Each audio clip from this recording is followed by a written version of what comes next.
بسم اللہ الرحمن الرحیم۔ السلام علیکم عزیز طلباء۔ ہمارا آج کا ٹاپک ہے ہائی کورٹ۔ پاکستان کے 1973 کے آئین کے مطابق ملک کے چاروں صوبوں میں ایک ایک ہائی کورٹ کا قیام عمل میں لایا گیا ہے۔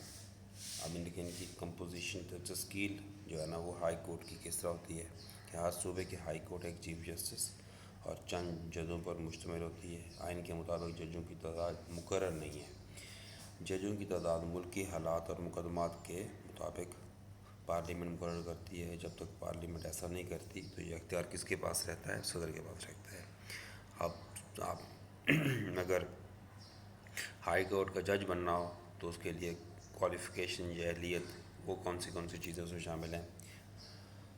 تو سب سے پہلے وہ پاکستان کے شہری ہو، اس کی عمر کم از کم جو ہے نا وہ 40 سال ہو، ہائی کورٹ میں وکالت کا 10 سالہ تجربہ رکھتا ہو، 10 سال تک کسی بھی عدالتی عہدے پر فائز رہا ہو، 10 سال تک سول سروس کا تجربہ ہو، 3 سال تک بطور ڈسٹرکٹ یا سیشن جج کام کر چکا ہو۔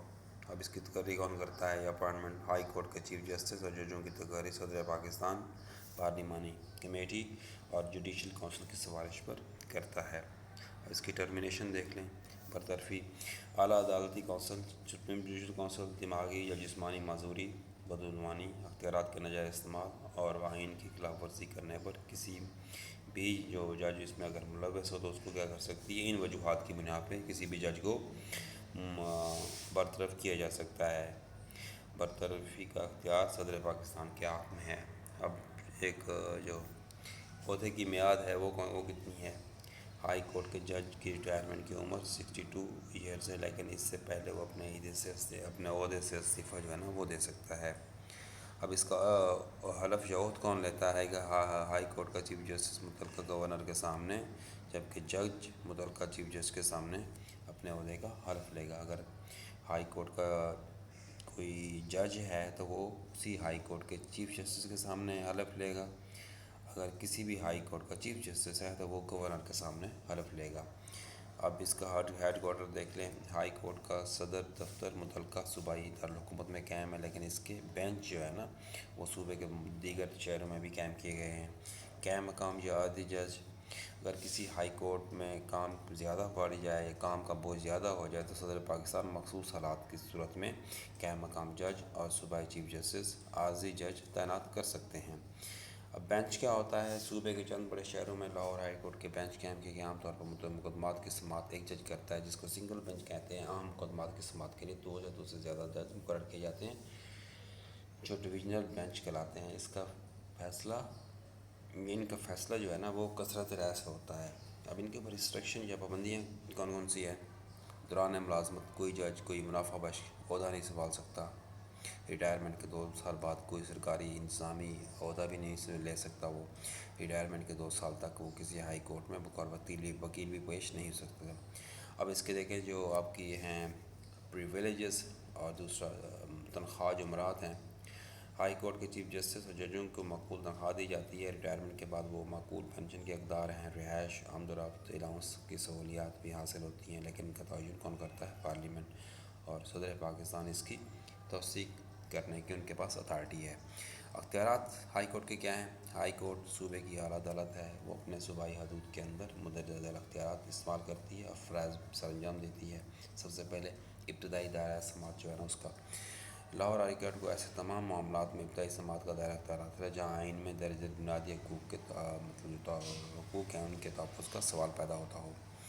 اپیلوں کی سماعت ہائی کورٹ صوبے کی تمام ڈسٹرکٹ اور سیشن کورٹس کے ہر فیصلے کے، چاہے وہ فیصلہ دیوانی ہو یا فوجی ہو، ان کی جو مقدمات جو ہے نا ان کے اپیل سننے کا اختیار رکھتی ہے۔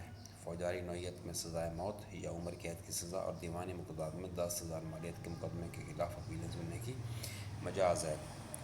اس کے بعد ہے جی حکم ناموں کا اجرا۔ ہائی کورٹ اپنی صوبائی حدود کے اندر مندرجہ ذیل احکامات نامے جاری کر سکتی ہے۔ ہائی کورٹ کسی سرکاری حکم نامہ آمر اس کا ہے جی آپ کا ہائی کورٹ کسی سرکاری افسر، کارپوریشن یا ماتحت عدالت کو کسی فرض کی ادائیگی کرنے کا حکم دے سکتی ہے جو وہ نہ کر رہا ہو۔ مطلب کوئی بھی ادارہ اگر کسی صوبے کے اندر اپنا کام صحیح طریقے سے نہیں کر رہا یا اس میں کوتاہی کر رہا ہے تو آپ کی ہائی کورٹ متعلقہ صوبے کی جو ہے نا کسی بھی جو جس صوبے کی ہوگی وہ اسے یہ حکم دے سکتی ہے کہ وہ اپنا کام کرے۔ اس کے بعد ہے جی آپ کا کہ حکم امتناعی، اس میں آپ یہ دیکھتے ہیں کہ آپ کا ہائی کورٹ کا کسی سرکاری افسر، کارپوریشن یا ماتحت عدالت کو کسی فرض کی ادائیگی سے منع کر سکتی ہے جو وہ غیر قانونی طور پر کر رہا ہو اور اس کے وہ والی چیز اس کے اختیارات میں نہ ہو۔ اب حکم تعین اختیارات، اگر کوئی عدالت غیر قانونی طور پر اپنے اختیارات کا غلط استعمال کرتے ہوئے فیصلہ کرے تو ہائی کورٹ کیا کرتی ہے، حکم تعین اختیارات کے ذریعے اس فیصلے کو بدلنے اور قانونی طور پر پہلے فیصلے میں رد و بدل کرنے کا حکم دیتی ہے۔ اس میں آگے ہے جی حکم حبس بجا۔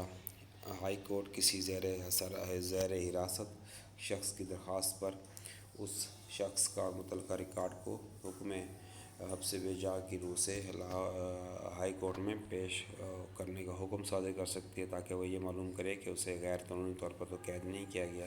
اگر یہ ثابت ہو جائے تو عدالت اسے رہا کرنے کا حکم جاری کرتی ہے۔ حکم اظہار وجوہ، اس حکم کے ذریعے وہ کسی سرکاری عہدے دار سے یہ وضاحت طلب کرنے کا اس کے پاس اتھارٹی ہے کہ وہ کس قانون کے تحت کون سا جو اختیار استعمال کر رہا ہے، وہ کس قانون کے تحت اپنی اتھارٹی یا اختیارات استعمال کر رہا ہے اور اپنے عہدے پر فیض ہے۔ نگرانی کے اختیارات، ہائی کورٹ صوبے کی تمام ماتحت عدالتوں کی نگرانی کرتی ہے، ان کے لیے اصول و ضوابط وضع بناتی ہے اور ہدایات جاری کرتی ہے۔ ہائی کورٹ کے فرائض میں یہ تمام باتیں ہائی کورٹ کے فرائض میں شامل ہیں۔ ماتحت عدالتوں کی کارکردگی کا جائزہ لینے کے لیے معینہ ٹیمیں تشکیل دی جاتی ہیں اور ان کے خلاف ضابطہ کارروائیوں پر گرفت کرنے کے لیے اچانک چھاپے بھی مارے جاتے ہیں۔ بنیادی حقوق کا تحفظ، ہائی کورٹ کو بنیادی حقوق کے تحفظ ان کی بحالی کے لیے خصوصی اختیارات حاصل ہیں۔ کسی شہری کی درخواست پر اگر اس کا بنیادی حق کہیں پہ بھی کوئی اس کو پریشانی ہے تو وہ بحال کرنے کا حکم کر سکتی ہے۔ یہ کسی حکم یا قانون کو کالعدم قرار دے سکتی ہے جو بنیادی حقوق کے خلاف ہو۔ توہین عدالت کی کارروائی، ہائی کورٹ کسی شخص پر توہین عدالت کے الزام میں مقدمہ چلا سکتی ہے اور اسے سزا بھی دے سکتی ہے۔ ہائی کورٹ کسی اہم قانونی نکتے کے بارے میں گورنر کو مشورہ دے سکتی ہے بشرطیہ وہ جو گورنرز ہیں وہ اگر مشورہ طلب کرتے ہیں، لیکن اس کو ماننے کے وہ پابند نہیں ہوگا، صرف مشورہ دے سکتے ہیں۔ اس کے بعد ہے جی ضلعی عدلیہ، ڈسٹرکٹ اینڈ سیشن کورٹس۔ ہر ضلع میں ایک ڈسٹرکٹ اینڈ سیشن کورٹ ہوتی ہے جس کا سربراہ ڈسٹرکٹ اینڈ سیشن جج ہوتا ہے۔ ڈسٹرکٹ اینڈ سیشن جج کی معاملات کی مدد کے لیے ایڈیشنل ڈسٹرکٹ اینڈ سیشن جج کا تقرر کیا جاتا ہے، جن کے عدالتی اختیارات ڈسٹرکٹ اینڈ سیشن جج کے برابر ہوتے ہیں، تاہم ڈسٹرکٹ اینڈ سیشن جج کے پاس عدالتی انتظام و انصراف کے اختیارات بھی ہوتے ہیں۔ اس طرح ڈسٹرکٹ اینڈ سیشن جج ضلعی عدلیہ کا سربراہ ہوتا ہے۔ ڈسٹرکٹ اینڈ سیشن جو کورٹس ہیں یہ ابتدائی، دیوانی، فوجداری عدالت ہائے کے احکامات کے خلاف اپیلیں اور نگرانی کی سماعت کرتی ہیں، تاہم زیادہ اہم مقدمات بشمول قتل کے سماعت کا اختیار ڈسٹرکٹ اینڈ سیشن جج کے پاس ہی ہوتا ہے۔ ابتدائی عدالتی و دیوانی فوجداری جو مقدمات ہوتے ہیں ان کا سول جج کی عدالت ابتدائی عدالت دیوانی ہوتی ہے۔ تمام سول مقدمات ابتدائی عدالت دیوانی میں سول جج کے سامنے ہی سماعت ہوتے ہیں۔ سول جج کے پاس مجسٹریٹ کے اختیارات ہوتے ہیں۔ اس طرح وہ دیوانی کے ساتھ ساتھ ابتدائی عدالت فوجداری کا کام بھی کرتا ہے۔ زیادہ تر فوجداری اور دیوانی مقدمات سول جج ہوں یا پھر جوڈیشل مجسٹریٹ ہوں، ان کے عدالت میں سماعت ہوتے ہیں۔ اس کے علاوہ فیملی اور کرایہ داری کے مقدمات کی سماعت میں بھی جو ابتدائی سماعت ہے وہ بھی یہیں پہ ہوتی ہے۔ فیملی مقدمات کی سماعت کے وقت سول جج کو فیملی جج کے اختیارات حاصل ہوتے ہیں، جبکہ کرایہ داری کے مقدمات میں سماعت کے دوران اس کو رینٹل ٹربیونل کے اختیارات حاصل ہوتے ہیں۔ یہ تھا جی آپ کا چیپٹر، تو واٹس ایپ گروپ پہ ساتھ رہیے گا۔ اس کے جو آگے ایکسرسائز ہے یا اس کا جو ٹیسٹ ہے وہ آپ کا ہوگا آبجیکٹیو اور شارٹ کویسچن کے حوالے سے۔ انشاءاللہ نیکسٹ ٹائم ہم اپنا اس سے اگلا چیپٹر شروع کریں گے۔ امید ہے آپ اس سے استفادہ حاصل کریں گے۔ اللہ تعالیٰ آپ کا حامی ناصر ہو۔